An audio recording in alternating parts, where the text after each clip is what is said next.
Hey guys, it's Aiden here with Rodoc. Today we're going to be going through some commonly asked questions when you're buying your first utility trailer. Alright guys, so one of the most common questions we get is what size trailer do I need? And so first off, we got to start thinking, are you hauling a mower, subcompact tractor, side-by-side? What length do we need? What width? And how heavy of a trailer do you need for your hauling needs? Alright guys, to figure out your towing capacity, we'll go into the vehicle here and locate our owner's manual, typically in the glove box. We'll go to the correct towing guide section. And right there, we'll find our maximum trailer weight with trailer brakes and what we can tow. Or it is 2025, just go to Google.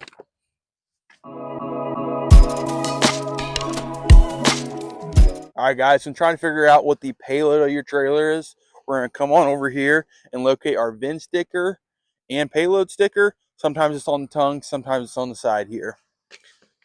So if we look here, this is your VIN tag sticker. It's got your VIN on there. And then your gross vehicle weight rating is at 7,000 with your gross axle weight rating at 3,500 pounds. Being tandem 3,500s, it's got that 7,000 rating. And then if you go over to this next sticker here, it'll show you should never exceed 5,300 pounds being your payload.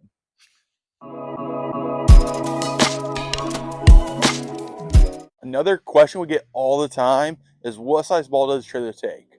So rule of thumb typically is your single axle is going to be a 2-inch and your tandem is going to be 2 5/16. But that's not always the case. So on this one, you can locate on the tongue where it'll tell you it's a 2-inch, and most commonly you can get that on most trailers. Now over here, you'll see we have our receiver and our balls here. This is a 2-inch and this is 2 5/16. Both have the capacity rating of 7,500 pounds, which will work for either a single or tandem axle. And then on our receivers, we have a standard like 2-inch drop and then the 4-inch drop. Both are also rated for 7,500 pounds, but make sure you have the correct drop and capacity for your trailer need. Another common question is, what kind of wiring do I need to hook up from the trailer to the vehicle? This single axle trailer, most single axle trailers with no brakes, are just going to have this 4 flat. Now, if you don't have a 4 flat on your vehicle, don't worry.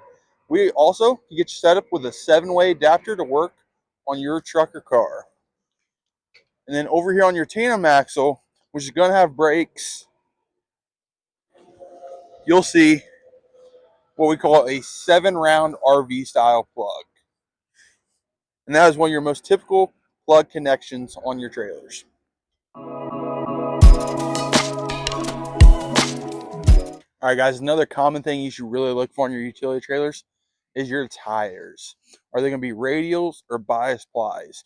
Radials are going to have a higher speed rating along with a smoother ride. And then your bias plies is going to be your cheaper, not quite highway rated, and they will wear quicker than your radial tires.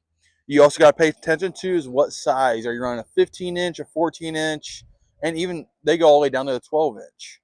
15 is going to be your most common and what you'll find on most of your single axle and tandem axle utility trailers. All right, guys, here are a few more features that are nice to think about when you're looking to get a utility trailer. Up front, you got your setback jack so you don't ding your tailgate.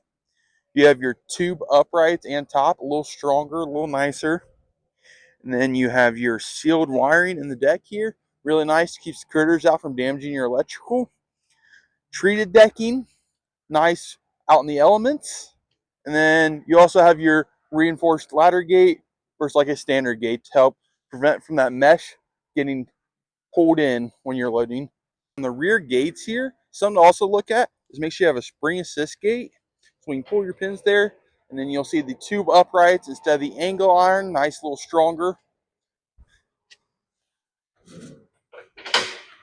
That's a lot easier on the back, a lot nicer to have that spring assist. And then this gate can also fold flat, so you can load your 14-foot board or pipe in case you need something a little longer, but you only got 12 foot. I hope these tips help some of you first-time utility trailer buyers. If you guys have any questions, give me a shout here at 419-394-4408. Thanks for watching.